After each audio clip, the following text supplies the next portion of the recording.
esteemed delegates, the topic of my presentation is before you.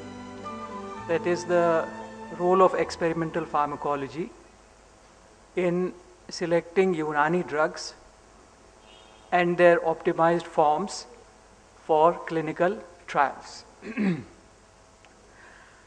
Now, all of us know that the clinical trials or the randomized controlled clinical trials are very expensive procedures. We have just had a very graphic representation of the difficulties involved in one of the smaller and simpler RCTs. It was a non-randomized trial, but even that took a long time. So it is necessary that the test drug which is selected for evaluation in any RCT should be a very promising drug. We should make sure in every way that this drug is likely to be effective. Now, with this end in view, this discussion will be presented. What can be the role of RCTs in Unani medicine? What is the role of experimental pharmacology in Unani medicine? Then, coming to the specifics, what would be the most suited types of pharmacological tests for selecting the drugs? Then, coming to the very complex issue of the interfacing of Unani medicine and Western medicine, we will have to translate the Unani pharmacological actions into Western medicine pharmacological actions. Then the tests for selecting the Unani medicine drugs for RCTs, and then the tests for selecting the optimized forms of Unani drugs for the RCTs. Although not much, but some amount of optimization is carried out. Particularly the optimization in the drug form, the pharmaceutical optimization is carried out. Then the clinical pre as well as post scripting, which is necessary for properly evaluating the thrust or direction indicated by this pharmacological testing, that has to be further refined by some clinical pre-scripting. There has to be a clinical background before these tests are conceived and carried out, and then again there has to be a clinical exercise in making the final conclusions from these experimental pharmacological studies, and finally the summing up. Now, coming to the place of clinical trials in Unani medicine, there are definitely two situations in which RCTs are indicated in Unani medicine. That is the identification of Unani drugs for important diseases.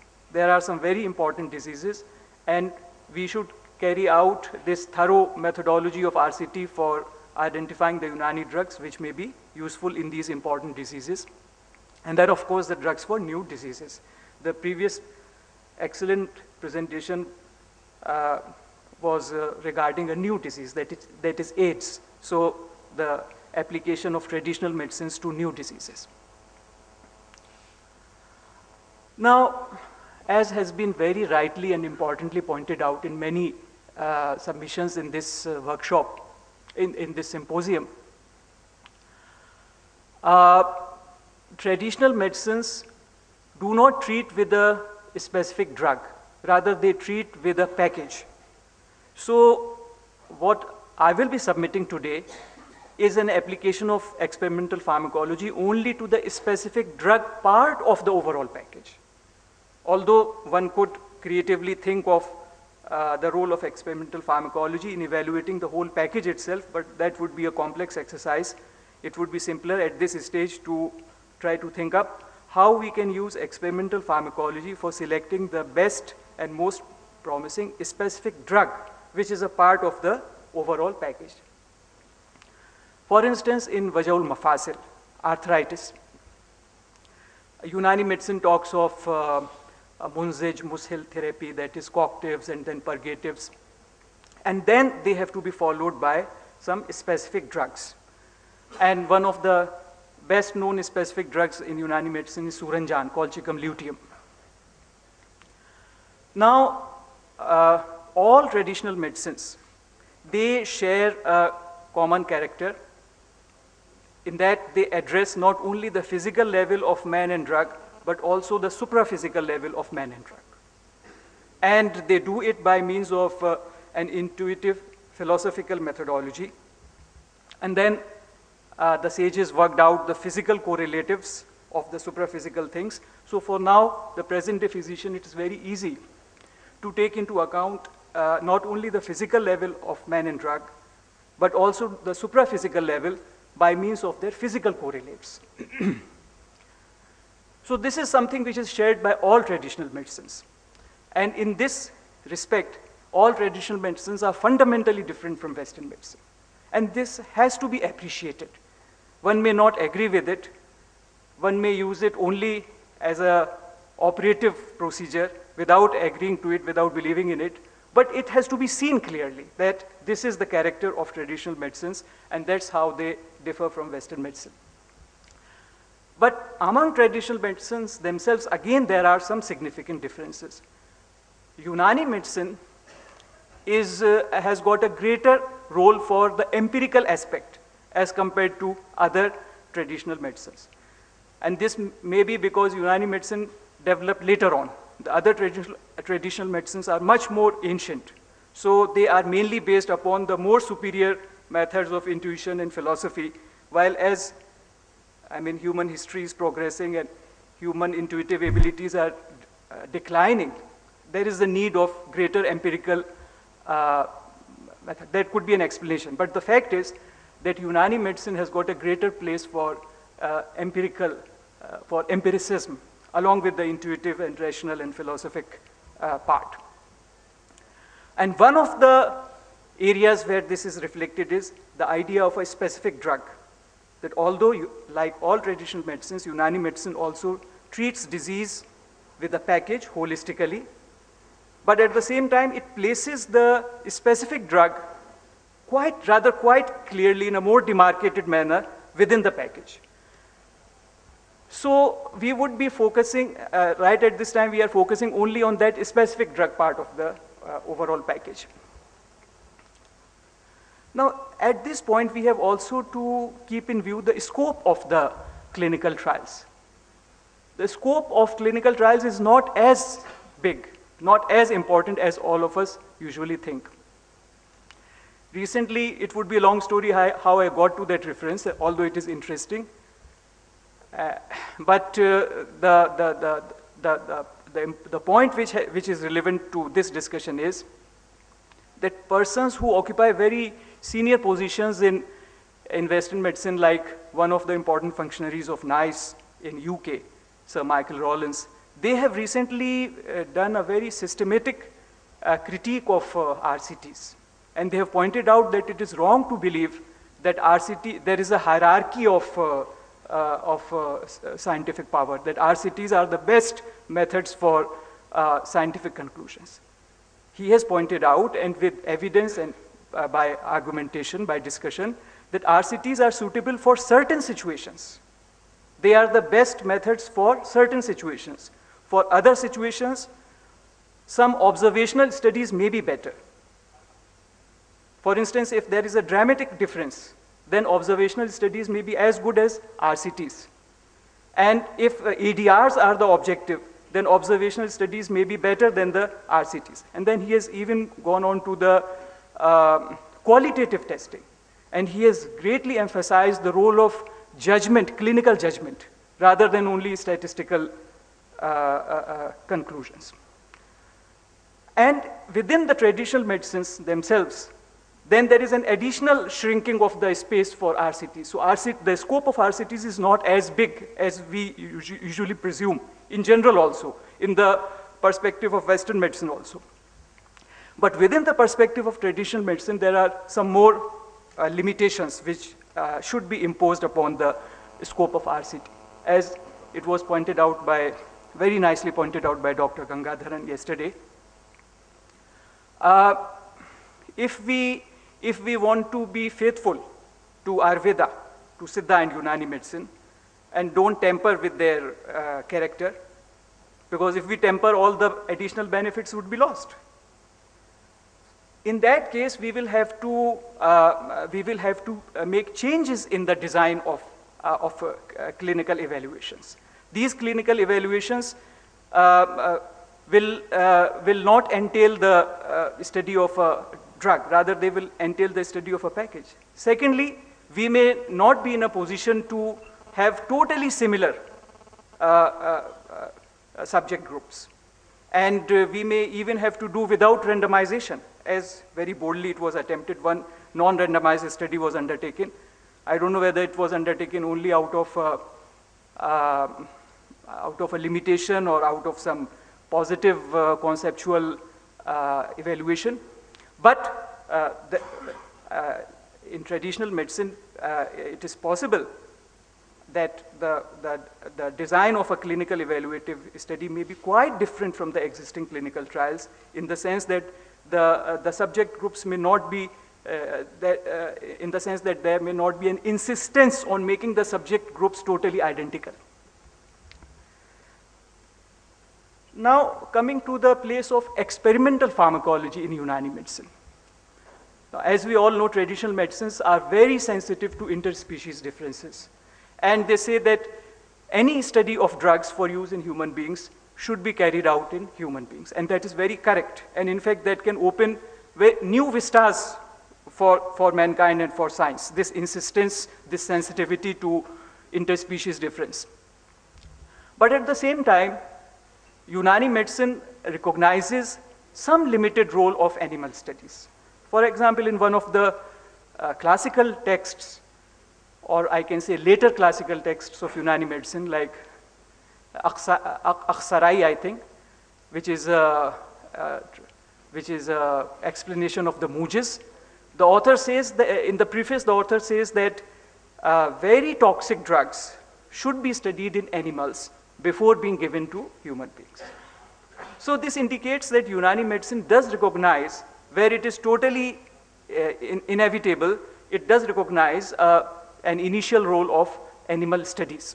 So here, because we have a very pressing need of selecting the most promising drug for this very expensive exercise, we may appeal to this principle of Unani medicine and get for us some role for animal studies.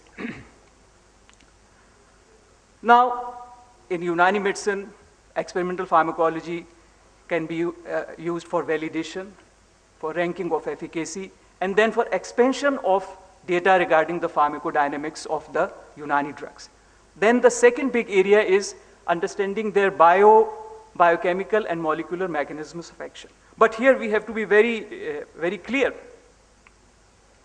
that in the perspective of traditional medicines, biochemical and molecular mechanisms are not the mechanism of drug action. We can only say that they are part of the molecular mechanism of action of the drug. The real mechanism of action of the drug is in terms of what they are doing to the humors, what they are doing to the arwah. And the counterpart of arwah in Ayurveda are ojas, tejas, and prana, etc. What they are doing to ojas, tejas, and prana, what they are doing to the vata, pitta, and kapha, all these things. So that is the real mechanism of action of drugs.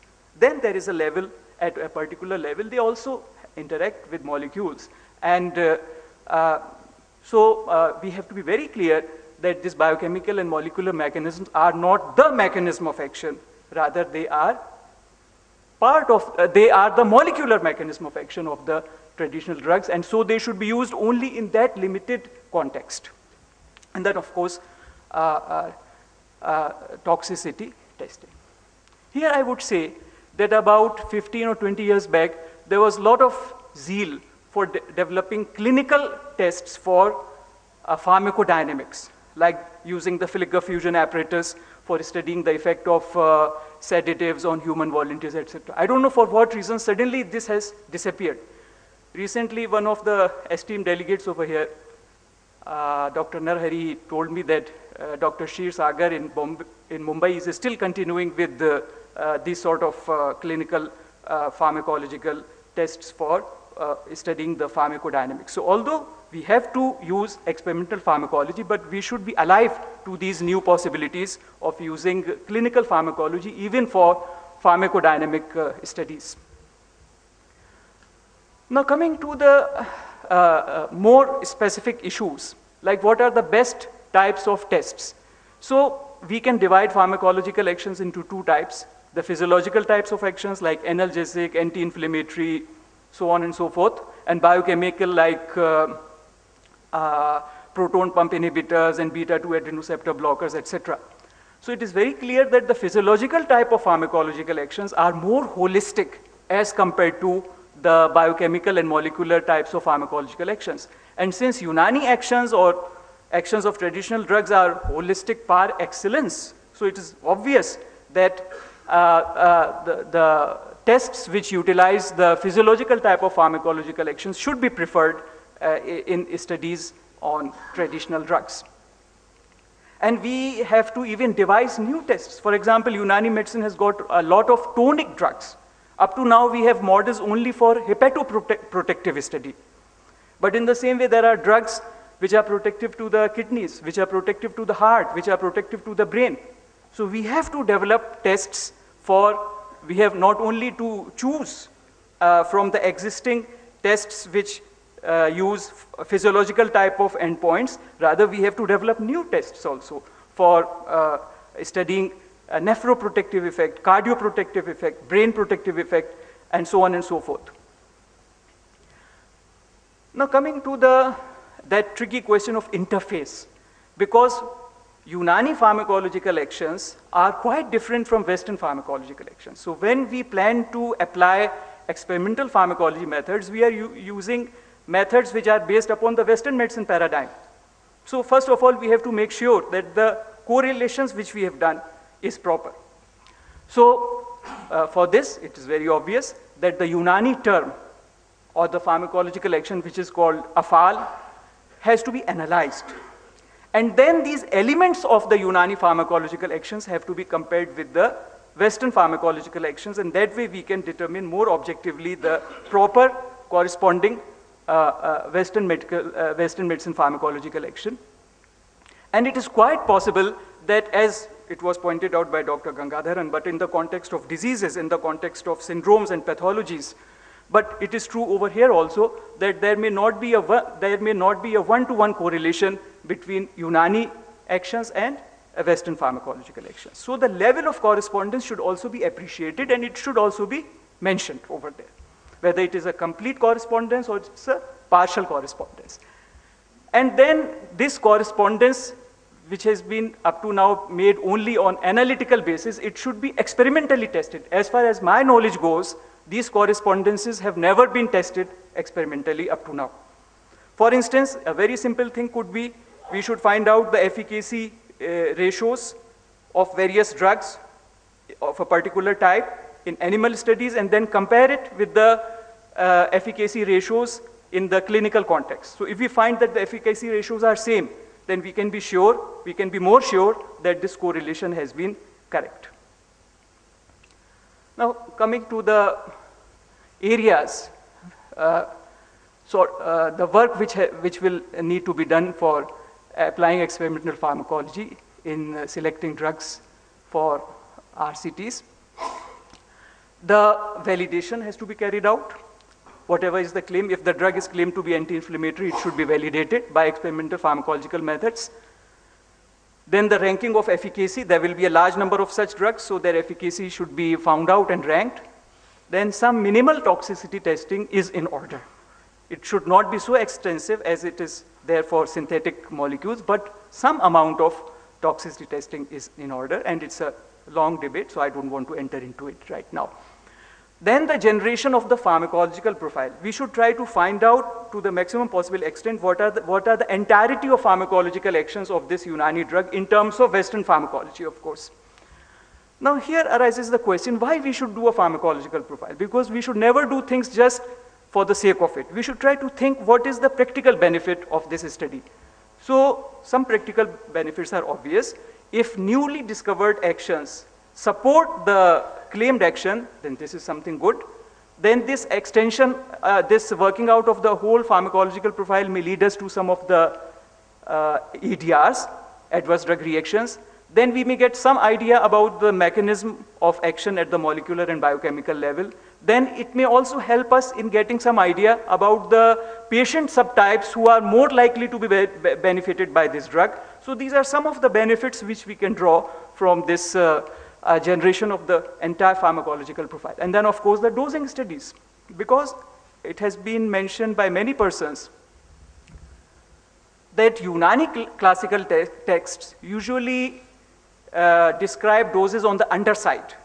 The doses mentioned in Unani clinical texts are usually lesser because of their concern with safety.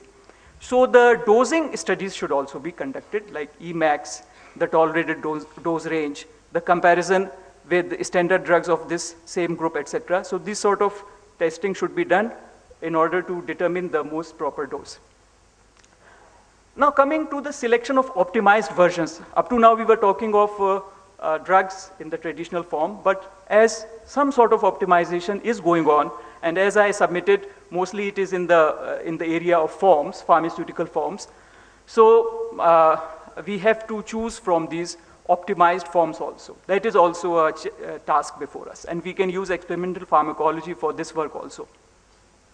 Rather, here it is more important in the context of Unani medicine and traditional medicines to subject the optimized forms, even the pharmaceutically optimized forms, to more critical study, because Unani medicine and all traditional medicines, they insist that the overall drug has a particular action of its own. It is non-reductionist. It does not believe.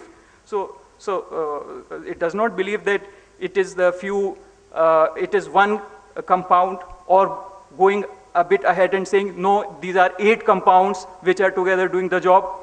Even that is reductionism. Even to talk of 8 compounds is reductionism, because according to traditional medicines, drugs have got at a substantial level, they have got a unity. And at that level, they have got some direct effects. Then at the multiplied level also, they have got their effects.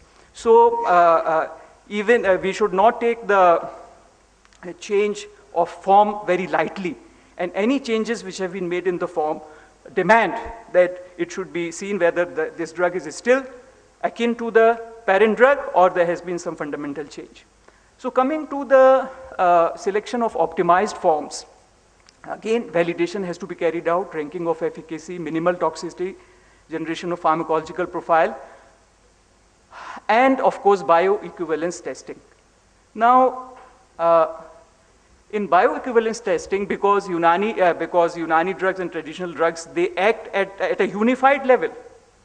We should be very clear that this entire talk of synergy may be useful for traditional medicines, but it is not fully adequate in explaining the notion of drug action in traditional medicine. As I submitted earlier, in traditional medicine, drugs are considered to have a unified being, and at that level they act.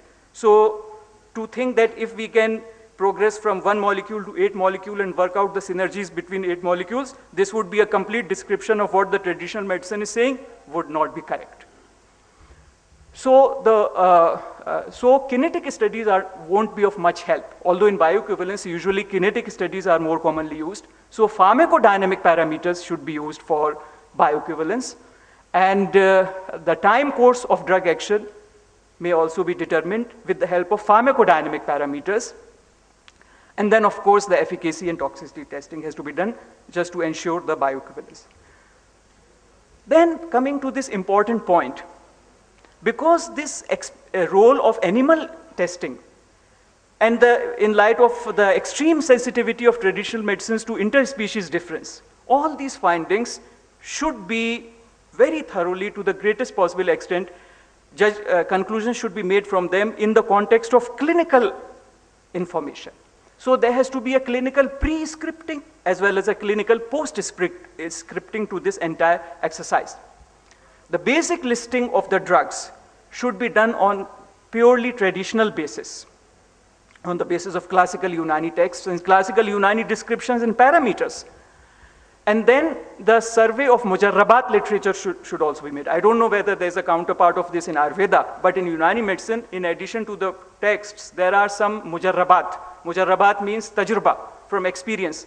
Various hakims, they used drugs, and by experience they found that this drug is more useful, so they wrote down their Mujarrabat. These are totally empirical, this is totally empirical information, while the classical texts are rational, mainly rational.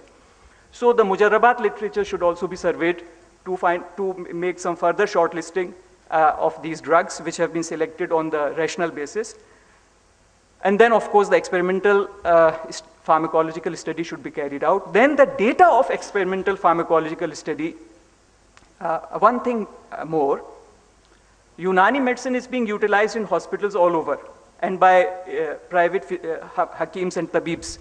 So the documentation of this contemporary clinical experience should be done. This is a very valuable mine source of information. I don't know why it has been ignored and why we are so insistent on setting up very big laboratories and bringing in new things. Why we are not making use of this data, which is precious data, which is being generated throughout the country.